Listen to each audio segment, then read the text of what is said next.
my lovelies. So let's begin our writing process. Okay. We've at this point we have prepped and cleaned our area. Um, I can show you a bit what I've done. As you can see, I've organized my shelves, and I've gotten the I need to do some of my beginning steps for creative writing.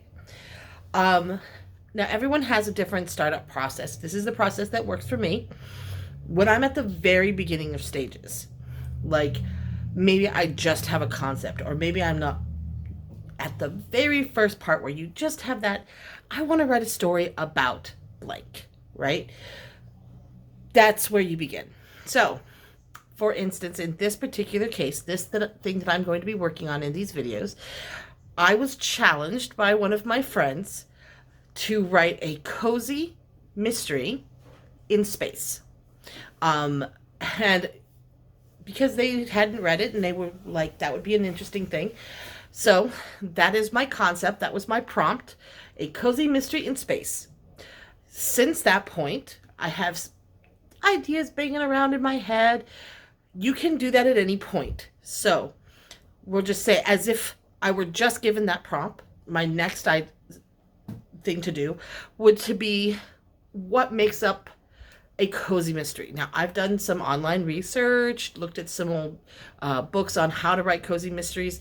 This is usually a 2 or 3 day process where I go over what are the elements that make a cozy mystery. Now, if you were say, oh, I want to write a thriller or I want to write a horror, what you would do is you look up what are the general elements or tropes that go into creating that genre, right? Now, if you already know those things, that's super easy. But it's even on genres I've already written, I always go back and look through to make sure I'm hitting the key, that I know, keep in mind what the key elements to that genre are, so that I'm making sure that I'm staying where I want to be. Now, say you don't have that kind of prompt. Maybe your prompt is more like, I want to write a badass mom. I don't see enough of them, and I want to make a badass mom character. And then you figure out where you're going to put them. Or I want to write in a fantasy realm. Or perhaps you're starting with, I just have this scene that keeps playing out in my head of these two people and this event. You can start from any of those points. You can start from any point. Whether it's you have a character that you want to write, a scene that you can't get out of your head, a setting you want to write in, or a general prompt. Wherever you start, take some time to percolate that idea, to just let it bounce around organically in your mind. And then you ask the what if question. Okay? That's the best part. I love the what if questions. So I want to write a cozy mystery in space. So what if that, what are the elements that make up a cozy mystery? It's usually a feeling of small community. Some of the other elements were making sure that has an amateur sleuth, that the danger is distant from the investigator. You want to keep your stakes low. You want to make sure that the mystery has certain red herrings. There are certain elements that make it feel cozy. So in those elements, I ask my what if questions. What if my amateur sleuth is a baker? Or what if my amateur sleuth is an engineer or a musician, so on and so forth? What other, a lot of times cozy mysteries have animals. So I said, what if the cozy mystery that I'm writing has animals in it, but the animal is an alien? So my cozy mystery is going to have an alien cat that can talk and will be the partner to my amateur sleuth, the baker. Technically, she runs a cafe. And on a space station, a mining space station. And from there, I have asked more questions like, what does the space station look like? What are they doing there? Why is it considered a small town? I have managed to figure out how I'm going to include those elements. Now, I had them all up here. So to help keep them straight, I have found something that I really enjoy writing on, and that is my typewriter. There it is. I have my typewriter. I have, for me, legal pad. I love a legal pad. I have my favorite pens. And then I just spend some time typing out what my main things are. And at this point, I've typed out 7 pages. This is not story. This is not outline. This is not info dumping. It's not character building. This is stream of consciousness thoughts of me in my head. For instance, I can't decide if the old man should live or die. There's a character I had in my head talking about this, and I was waffling back and forth. And so I just wrote down, I can't decide. If he lives, who is the victim? And I just go back and forth, and I just type out the stream of thoughts that I'm having, because this helps me get them. For instance, who is my villain? A whodunit can't have random crime. I write notes to myself. It's not that deep, Jesse. It's okay to use tropes to start. You know, these are the things you kind of have to remind yourself of. When you're first starting, you're not going to come out and write, you know, the finished product. This is, you are constructing your sandbox. These steps are I'm going to go build this thing. I need to gather my tools. I need to gather my supplies. I need to have a clear idea of what I'm going to build. Same thing. I've got my tools. I got my typewriter. I got my notepad. I'm starting to brainstorm ideas, remind myself the things I need to remind. Now that I have done those things, obviously these take a couple of days. I actually took 3 or 4 days to do all this. So I'm just getting these out of the way. The next step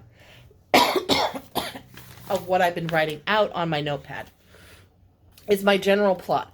Since it's a whodunit mystery, what is the crime? How did the crime happen? Right? Who is my main characters? Another page for a different main character. I'll have a main page for my villain, and some pages for my casts of background characters that exist in the world. Maybe not, most of those probably will not be in the story, but I'm making a list of them so that I have them to like pull from when I want to add them in. That is the idea. The next step after this will be to finish my, these are just general ideas of who should be. I'll make a selection, and then I will start making like character sheets or character cards. And literally, it'll have their name, their birthday, their hobbies, what is their favorite color, what do they like to eat, what do they do on the hub. At this point, I have sort of outlined what the hub looks like, what their pod looks like, what they're doing in space. I have a general idea of what the world will look like. I will have some pages where I write that out. And I get all of that written down, anything I can think of on a paper. And once I have it here in this yellow pad, I want to try to not change it. That's one of the reasons why I type it up and I put it down on page, because that way I feel like it's more clicked in and I'm not continuing to waffle back and forth, because I went back and forth trying to decide whether or not I was going to have this person be the victim or not. I went back and forth over and over. So now that it's typed in, it's locked in, so I can get started, because I was having trouble, and until I got that decided, I couldn't move forward. So got that decided, got that locked in. I'm starting to make my cast of characters. I'm starting to write out how the world around it works. I'm hoping to about tomorrow that I will actually start making a very loose outline. Super loose, because at this point I will be pantsing a lot of it, but I just want to have a general idea of these are the beats I need to hit to keep it being in the cozy mystery genre. Now, if I was writing something else, like I would just have like a general idea. I need to have an inciting incident. I need to have um, the next step in the story. When do they leave? Where do they go? Just a general, like, this is my 5-point outline. And then I write out my 5-point outline. If at any point a scene comes to me that I want to keep, like I want to have a special scene where this happens.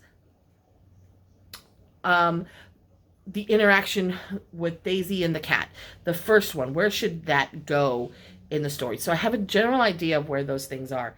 That is not set in stone. That is just a general outline to help me know I need to head in that direction, right? It's not a roadmap. It's not this is a step-by-step. It is you're heading that way, and that's where I'm going to go. I'll have a general idea, and then I will start my sprints either tomorrow or the next day. And I'm not planning on giving myself too hard of a time. I don't necessarily it doesn't have to be perfect, because your first draft, your first run through is you pouring sand into your sandbox. You are getting all your clay out, you're getting it ready to start figuring out what you're going to build. And that's how it works. You got to get all your words on the page so then you can start editing. Because as Naomi always tells me, great books come from the editing. Great stories come at the start, right? You can write a fantastic story, but it's not going to be a great book until you edit it. So don't worry about things. I don't worry about spelling. I don't worry about grammar. I don't worry about tenses. I just try to get as many of the words out as I can and just keep writing. Now, that doesn't work for everyone. And if it doesn't work for you, it doesn't work for you. It works for me. So when I do this, I use the same sort of idea I do during NaNoWriMo, where I am literally just trying to hit that word mark. I need 60,000 words for this story. So I'm gonna shoot for 60. I'm gonna try to do 1,500 words when I do my sprints, and I'm gonna try to do sprints every day until I get to 60,000. That is my hope. That is the goal, and we will be working on that daily. So this is just my update on where I am. My accountability posts. We are, what is it? May 23rd. And I'm actually not doing too bad on that. I'm hoping to have these done by tonight, so that tomorrow we can work on outline, and I might get started on sprints. And I'm very excited about that. So I'm almost done with the typewriter part, because I will not be doing sprints on typewriters. I will bring my laptop back and my wonderful clickety clackety typewriter keyboard, and that's where we'll be with that. I hope you'll join me. I'm going to try to remember to post every day on here, and wish me luck. I hope this has been helpful. If you have any questions, I realize you probably won't see this in real time, but if you do have any questions about my thought processes, what brainstorming techniques I use, what inspiration things I use, I will absolutely share them with you. I highly recommend making musical playlists. I love picture boards. I like to go and look at pictures for my characters. I don't use them in any of my stuff because that's copyrighted, but I do love having a good set of pictures for things like world building, character building, the different kinds of aliens I'm going to have. And I love notebooks, and I love scribbling notes, so that helps a lot. So if you have any questions, feel free to ask. Don't be hard on yourself if it takes a while. Writing takes time. Creativity takes time. Let it percolate. Let it roll around in there. Ask yourselves the what if questions. My other favorite question to ask is, well, what if they're this? What if they're that? The other thing I love to do is, well, wouldn't it be funny? That's my favorite, is wouldn't it be funny? So what if my sleuth runs a cafe. What if the person who is helping her solve this crime is an alien cat? And wouldn't it be funny if that cat was just the grumpiest cat in the world? Just like, so like, I'm so done with people. I'm just like, yeah, I realize that like, just the quintessential grumpy cat. And what if not everyone can hear him talk? He can talk, but because he's an alien, he has to have a special collar so that you can hear him. Very reminiscent of, there used to be this sci-fi where an alien comes down and he's played by, the cat has a collar that lets him talk. Doug, the dog from Up, has a collar that lets him talk. But what if the cat was the roommate to the victim? And wouldn't it be funny if the roommate and the cat got into a fight and the roommate turned off his collar because he was tired of hearing the cat? So the cat gets mad, leaves. The roommate gets killed. And now the cat can't talk. Nobody can hear him, right? Nobody can understand him because his translator's turned off. And he doesn't have opposable thumbs. So he has to get somebody to press the button to turn it back on because he doesn't have thumbs. So wouldn't that be funny? Then, like, I don't know, a couple of chapters in, he's like, oh, stupid humans can't hear me. And she's like, oh, look, your collar has a button. I wonder what happens if I press the button. And he's like, finally! Wouldn't that be funny? And that's how the ideas happen. Is the what if and wouldn't it be funny?